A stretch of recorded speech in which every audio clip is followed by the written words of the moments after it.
नमस्कार, ग्लोबल न्यूजमा स्वागत छ। म वसुधा केसी। नमस्कार, म पूजा गिरी। सुरुमा हेडलाइन्स।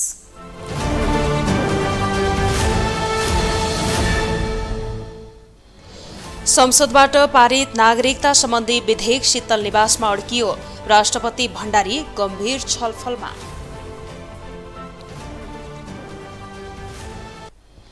जापानको 5 दिने भ्रमण सकी माओवादी अध्यक्ष स्वदेश फर्किए। फलदायी भएको प्रतिक्रिया, अब चीन जाने तयारी।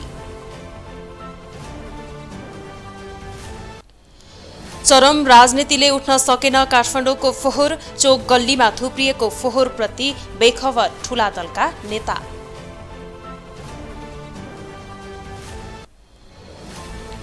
फिनल्यान्ड र स्विडेनलाई नाटो सैन्य गठबन्धनमा सहभागी गराउन अमेरिकाको हस्ताक्षर। 30 मध्ये 7 देश अनिर्णित। र अलमुताइरीको धम्कीपूर्ण विज्ञप्तिले नेपाली फुटबल क्षेत्र तरङ्गित। यसरी समस्या समाधान नहुने एन्फाको प्रतिक्रिया।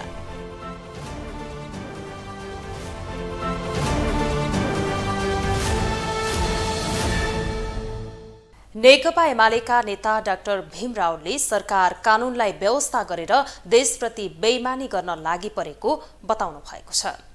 नेपाली पुरुषसँग विवाह गर्ने महिलालाई तत्काल नागरिकता दिने कुरा नेपालको हितमा नरहेको उल्लेख गर्दै नेता रावलले सरकार कानूनलाई व्यवस्था गर्दै देशप्रति बेइमानी गर्न लागि परेको बताउनु भएको हो। उहाँले हरेक देशमा विवाह हुने बित्तिकै कोही पनि विदेशी नागरिकलाई देशको नागरिकता दिने प्रावधान नरहेको र नागरिकता प्राप्तिका लागि केही समय कुर्नुपर्ने प्रावधान रहेको बताउनुभयो। नेपालले ल्याएको संशोधित नागरिकता विधेयकले देशकै नागरिकलाई अल्पमतमा पार्ने उहाँको तर्क छ। रक्षाको लागि नेपालको संविधान बनाउने बेला नेपालका नेताहरूले 5 वर्षदेखि 7 वर्षसम्म हामी विदेशीसँग नेपाली नागरिकसँग बिहा गरेर आउने विदेशी महिलालाई हामी 5 देखि 7 वर्ष बनाउने छौँ भनेर त्यो नागरिकता सम्बन्धी कुरा लेख्दा जुन वचन दिनुभएको थियो, आज वचनबाट उहाँहरू पछि हट्नु भनेको यो देशप्रतिको बेइमानी हो। हाम्रो आवाज त्यहाँ हो। नेता रावलले नेपालीहरूले अन्तर्राष्ट्रिय कानून अनुसार भारतसँग सुमधुर सम्बन्ध कायम राख्न सीमाको व्यवस्थापन गर्न जरुरी रहेको बताउनुभयो। नेकपा माओवादी केन्द्रका अध्यक्ष पुष्पकमल दाहाल जापान भ्रमण सकेर स्वदेश फर्कनु भएको छ। जापानमा 5 दिन बिताएर स्वदेश फर्केका दाहालले भ्रमण फलदायी भएको प्रतिक्रिया दिनुभएको छ। उहाँले भ्रमणका क्रममा जापानी विदेश विभागका अधिकारी तथा सांसदसँग भेटवार्ता भएको दावी गर्नुभएको छ। गत शनिबार जापान प्रस्थान गरेका माओवादी केन्द्रका अध्यक्ष प्रचण्ड 5 दिने भ्रमण सकेर स्वदेश फर्केका छन्।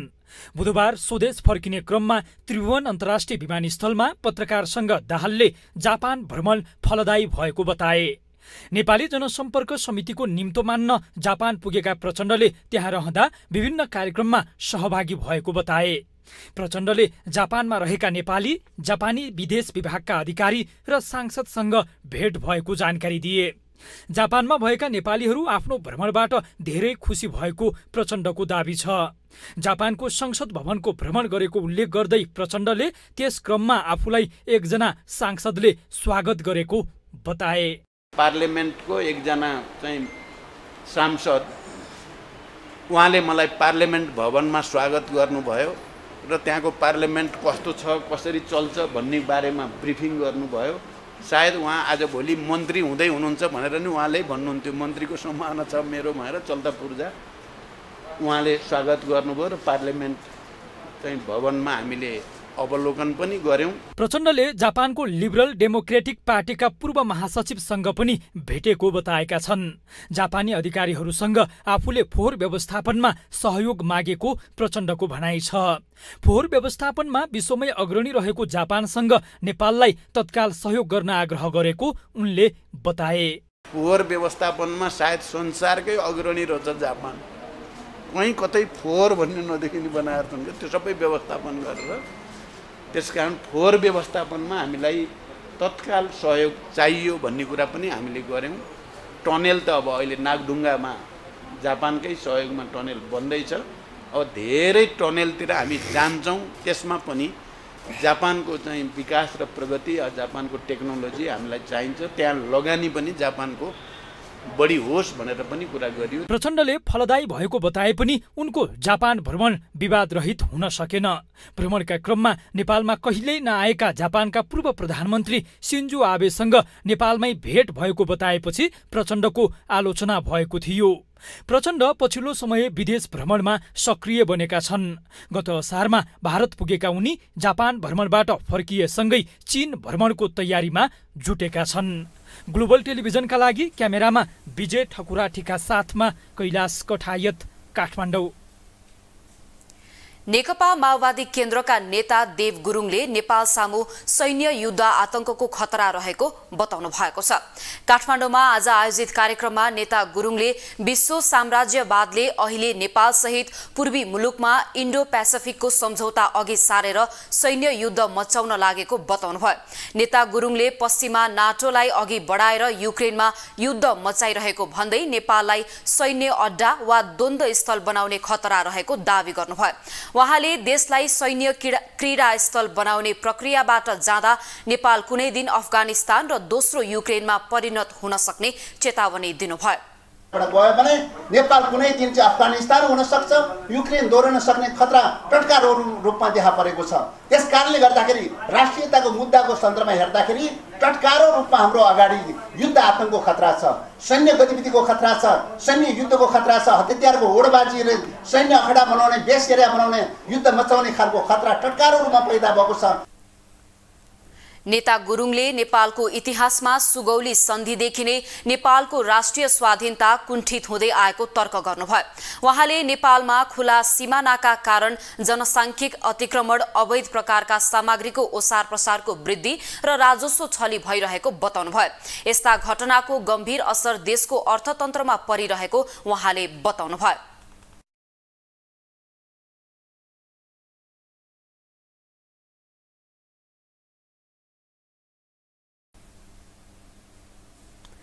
राजनीतिक हस्तक्षेपका कारण काठमाडौँ उपत्यकाको फोहोर व्यवस्थापन हुन नसकेको पाइएको छ।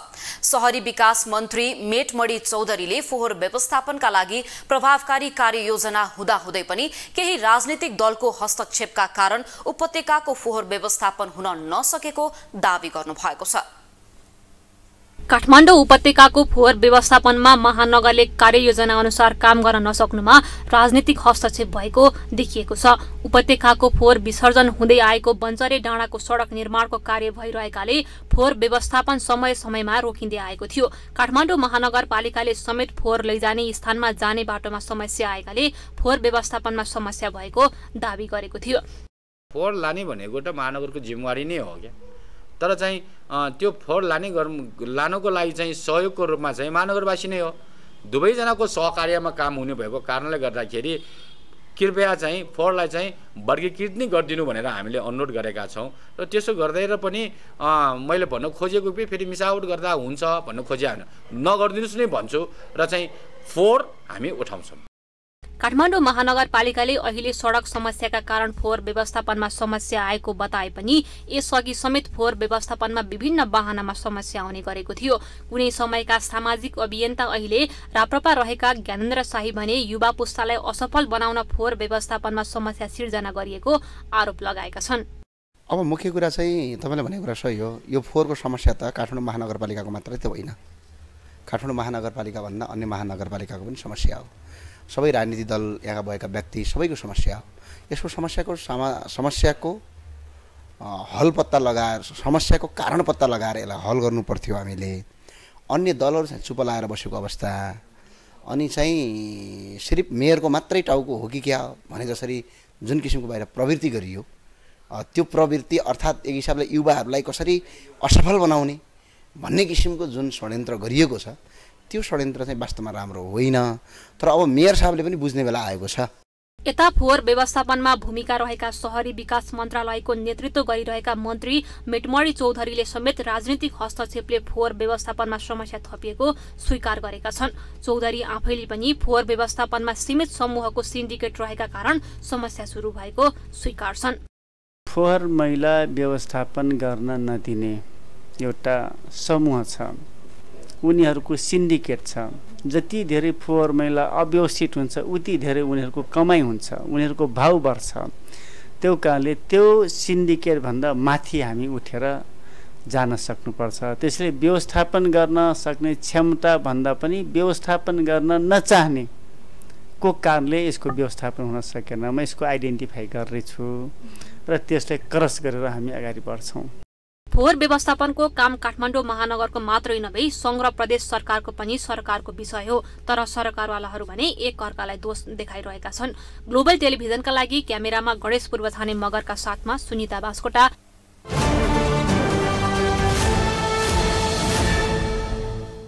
सरकारले अहिले राष्ट्रिय परिचय पत्र अनिवार्य गरेको छ। पासपोर्ट बनाउँदा मात्र होइन, चिकित्सा शिक्षा आयोगले लिने परीक्षामा समेत परिचय पत्र अनिवार्य गरिएको छ। सरकारले राष्ट्रिय परिचय पत्र मात्र होइन, नागरिकता, पासपोर्ट लगायतका कयौं सरकारी परिचय पत्र बनाउनु पर्ने व्यवस्था कायमै राखेको छ, जसका कारण एउटै व्यक्तिले विभिन्न सरकारी कागजात बोकेर हिँड्नुपर्ने बाध्यता रहेको छ। सरकारले मङ्सिरका लागि आम चुनावको मिति तय गरेको छ, जसका लागि निर्वाचन आयोगले मतदाता परिचय पत्र वितरण गर्ने गर्छ। यता नागरिकता उमेर पुगेका सबै नेपालीले बनाउनै पर्छ।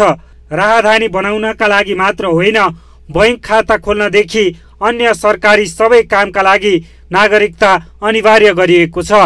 विदेश जान चाहनेले पासपोर्ट पनि लिनुपर्छ। एउटै व्यक्तिलाई फरक फरक परिचय पत्र बनाउन लगाएको सरकारले अहिले भने राष्ट्रिय परिचय पत्र बनाउन भनेको छ। राष्ट्रिय परिचय पत्र नहुनेले पासपोर्टको फारम भर्न पनि नपाउने अवस्था कायमै छ।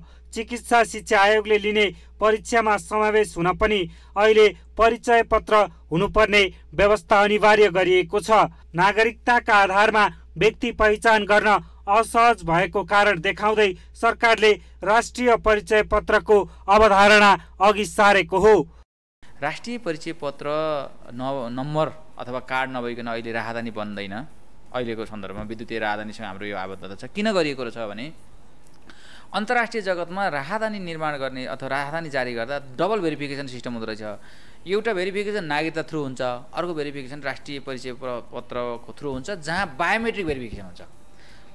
अन्य विवरण नागरिकताबाट भेरिफिकेसन हुन्थ्यो, तर नागरिकतामा हाम्रो बायोमेट्रिक चाहिँ तपाईँको डिजिटल हुँदैन, हस्तले रेखाको ल्याप्चे मात्रै लागेको हुन्छ। तर हाम्रोमा सबै डिजिटल्ली हुने हुनाले त्यो डिजिटल्ली भेरिफाई हुन्छ, जसले गर्दा डबल भेरिफिकेसन र डबल तपाईँको चाहिँ एथेन्टिकेसन भन्ने चाहिँ अन्तर्राष्ट्रिय मापदण्डलाई यसले फलो गर्नको लागि राहदानीलाई हामीले चाहिँ राहदानीसँग यसको सर्भिस टाइप गऱ्यौँ, जसले गर्दा अहिले यो भिड बढेको छ।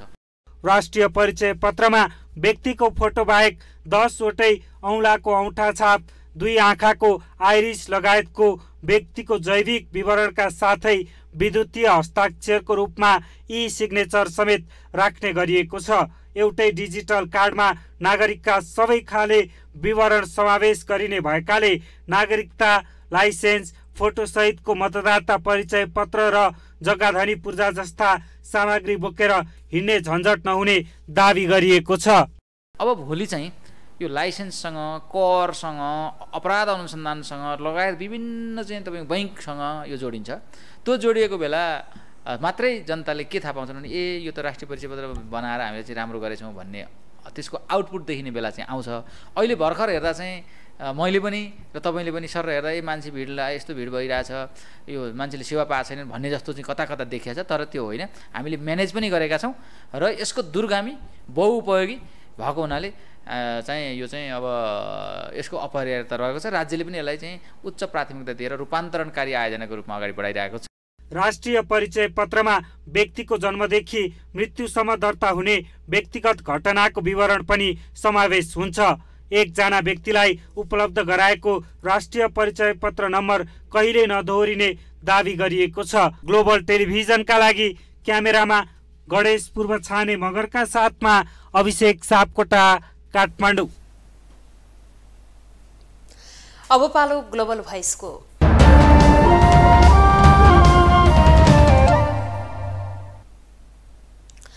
नेपाली नागरिक भए बापत नेपालीले थरीथरीका परिचय पत्र बोक्नुपर्ने बाध्यता छ। सरकारले राष्ट्रिय परिचय पत्र मात्र होइन, नागरिकता, पासपोर्ट लगायतका कयौं सरकारी परिचय पत्र बनाउनु पर्ने व्यवस्था कायमै राखेको छ। यसै सन्दर्भमा ग्लोबल भोइसमा आज हामीले सोधेका छौं थरीथरीका परिचय पत्र बनाउन लगाउने सरकारलाई के भन्नुहुन्छ?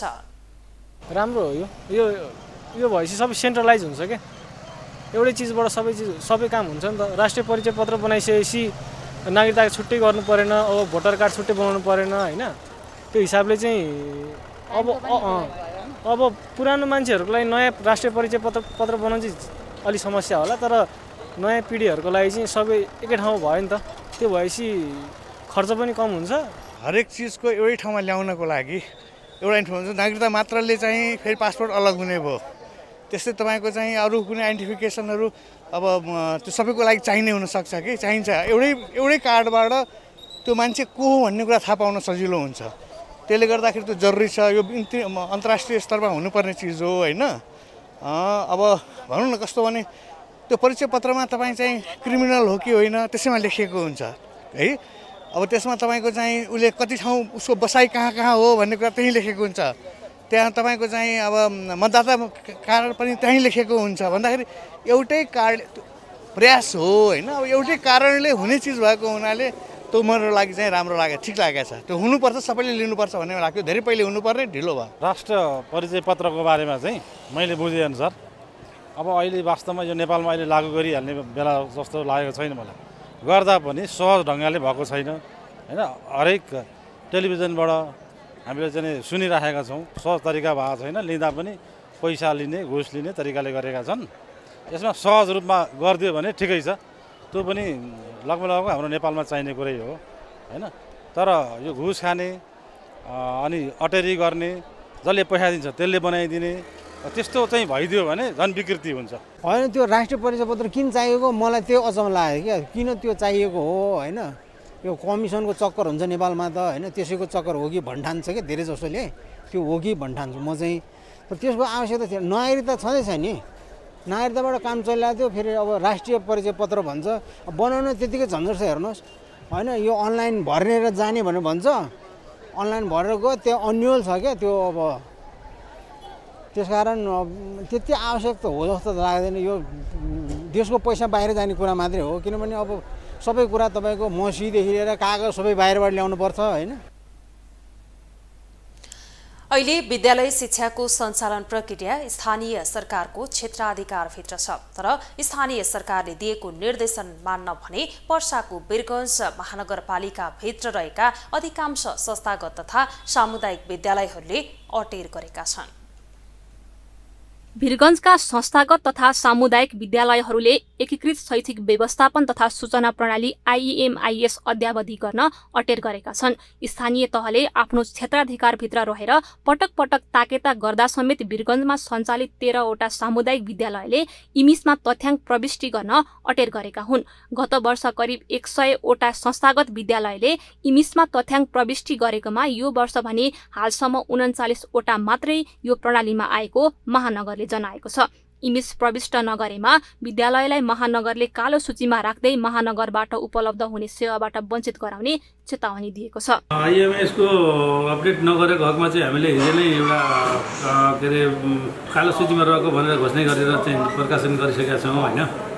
सम्बन्धित विद्यालयलाई पनि इन्डिभिजुअल प्रत्येक स्कुललाई छुट्टै छुट्टै हामीले त्यो के अरे पत्र काटिसकेका छौँ होइन। इमिसमा तथ्याङ्क प्रविष्टि गर्नुपर्ने भए पनि विभिन्न समस्याका कारण गर्न नसकेको संस्थागत तथा सामुदायिक विद्यालयहरूले जनाएका छन्। विद्यालयमा लेखापाल नहुँदा इमिस भर्न नसकेको नेपाल राष्ट्रिय विद्यापीठ माविका प्रधानाध्यापक नवीन कुमार मिश्रको भनाइ छ। हाम्रो यहाँ भएको विद्यालयको लेखापाल विशेष अदालतको मुद्दा दायर भएर निलम्बनमा परेको हुँदा एकाउन्टेन्ट नभएको अवस्था सृजना भयो र यो अब 1 देखि 12 सम्म स्कुल चलेको धेरै प्राविधिक कुराहरू छन् जुन लेखापाल नहुने अवस्था भएको कारणले गर्दा हामीले यसको समाधान गर्नको लागि महानगरपालिकामा पनि यसको पत्राचार गरिसकेका छौँ। यसको समस्या समाधान गरिदिनु पर्यो भनेर महानगरले पनि यसको अब समस्या समाधान गर्ने क्रम अहिलेसम्म हुन सकेको अवस्था छैन।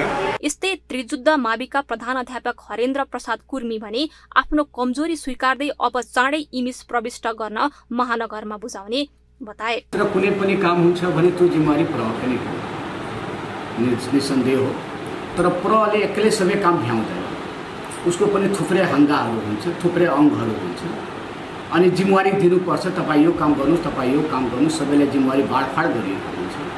जब कुनै जिम्मेवारी कुनै व्यक्तिलाई दियो भने उसले गरिदिनु पर्थ्यो, त्यहाँ हामी मिस्टेक हो, त्यसलाई अबदेखि हामी सच्याउनेछौँ। समयमा नै इमिसमा तथ्याङ्क प्रविष्टि नगरिनुले विद्यालय बाहिर रहेका बालबालिकालाई विद्यालयमा ल्याउने मुख्य अभियानमा असर पारेको छ। यसका साथै विद्यार्थी संख्याको आधारमा सामुदायिक विद्यालयले पाउने पाठ्यपुस्तक, खाजा कार्यक्रम, छात्रवृत्ति, सेनेटरी प्याड वितरण लगायतका कार्यक्रम समेत प्रभावित हुँदै आएका छन्। ग्लोबल टेलिभिजनका लागि पर्साबाट आबिद हुसैनको रिपोर्ट। अब इकोनोमिक न्यूज।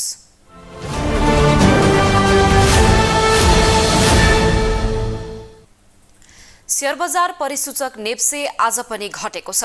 शेयर बजार परिसूचक नेप्से आज 5.11 अङ्कले घटेर 2057.68 बिन्दुमा झरेको हो। आज उत्पादन र लगानी बाहेक सबै समूहको शेयर ओह्रालो लागेको छ। नेप्सेसँगै कारोबार रकममा पनि कमी आएको छ। 218 वटा कम्पनीको 46,40,000 किता शेयर 1,93,55,00,000 रुपैयाँमा कारोबार भएको छ। सबैभन्दा धेरै नागरिक लगानी कोषको 10,68,00,000 रुपैयाँको शेयर किनबेच भएको छ। आज हिमालयन एभरेस्ट इन्सुरेन्सको शेयर 10% घटेको छ। यस्तै Himalayan power partner, goodwill finance, Lakshmi लघुवित्त, कर्णाली विकास बैंक, मञ्जुश्री फाइनान्स र रिभर फल्स कम्पनीको शेयर 3% भन्दा धेरैले घटेको छ। समग्रमा बजार घटे पनि हिमालयन हाइड्रो पावरको शेयर भने 10% बढेको छ। नेपाल उद्योग परिसंघले कार्तिक 17 गतेदेखि 20 गतेसम्म सीएनआई रोजगार तथा सिप मेला आयोजना गर्ने भएको छ। परिसंघले पत्रकार सम्मेलन गरी आगामी कार्तिक 17 गतेदेखि 20 गतेसम्म काठमाडौँको भ्रिकुटी मण्डपमा सीएनआई रोजगार तथा सिप मेला 2022 हुने जानकारी दिएको हो। 4 दिने मेलामा 200 भन्दा बढी राष्ट्रिय तथा अन्तर्राष्ट्रिय कम्पनीहरूको सहभागिता हुने परिसंघले बताएको छ। पत्रकार सम्मेलनमा बोल्दै परिसंघका कार्यवाहक अध्यक्ष कृष्ण प्रसाद अधिकारीले मेलामा सिप विकास सम्बन्धी विभिन्न विषयमा बृहत छलफल हुनुका साथै सिपको विषयमा राष्ट्रिय तथा अन्तर्राष्ट्रिय विज्ञहरूबाट प्रस्तुति समेत हुने बताउनुभयो।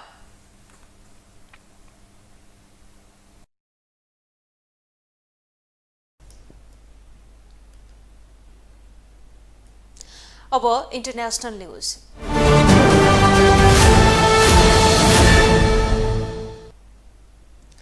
अमेरिकाका राष्ट्रपति जो बाइडेनले फिनल्यान्ड र स्विडेनलाई नाटो सैन्य गठबन्धनमा सहभागी गराउने आदेशमा हस्ताक्षर गरेको छ।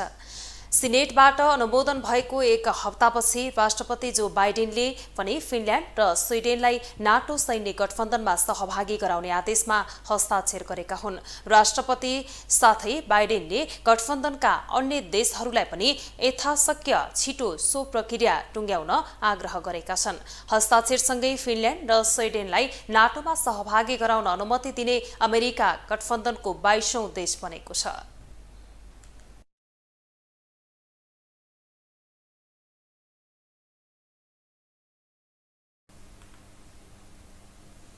अब स्पोर्ट्स न्यूज।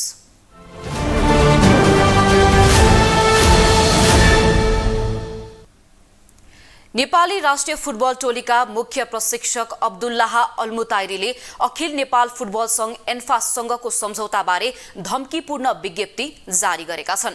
अल्मुताइरीले सम्झौताबारे विज्ञप्ति निकाल्दै एन्फाले आफूबारे गलत सूचना दिइरहेको भन्दै कानुनी उपचारका लागि फिफा र एएफसीमा जाने चेतावनी दिएका हुन्। एन्फाले भने अल्मुताइरीको विज्ञप्तिले समस्या समाधान नहुने बताएको छ। यसैबीच पटक पटक स्थगित हुँदै आएको एन्फा कार्य समितिको बैठक भोलि बस्ने भएको छ।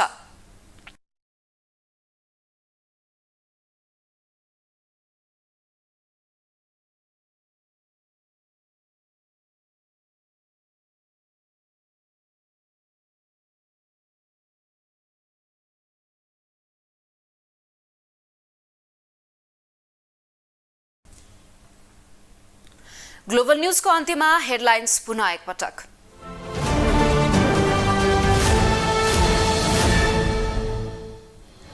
संसदबाट पारित नागरिकता सम्बन्धी विधेयक शीतल निवासमा अड्कियो। राष्ट्रपति भण्डारी गम्भीर छलफलमा।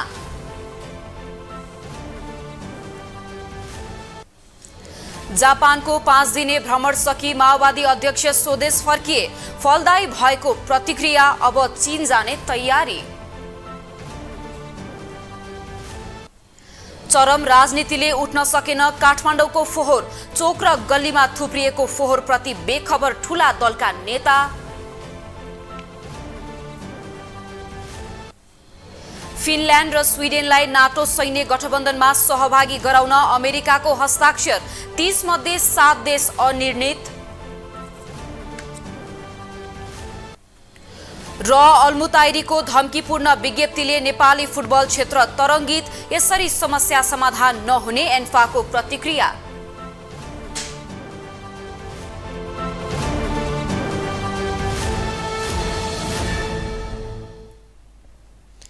ग्लोबल न्यूज अहिलेलाई यति नै। ग्लोबल टेलिभिजन तपाईँ फेसबुक तथा युट्युबमा पनि प्रत्यक्ष हेर्न सक्नुहुनेछ। ग्लोबल टेलिभिजन हेर्दै गर्नुहोला। नमस्कार।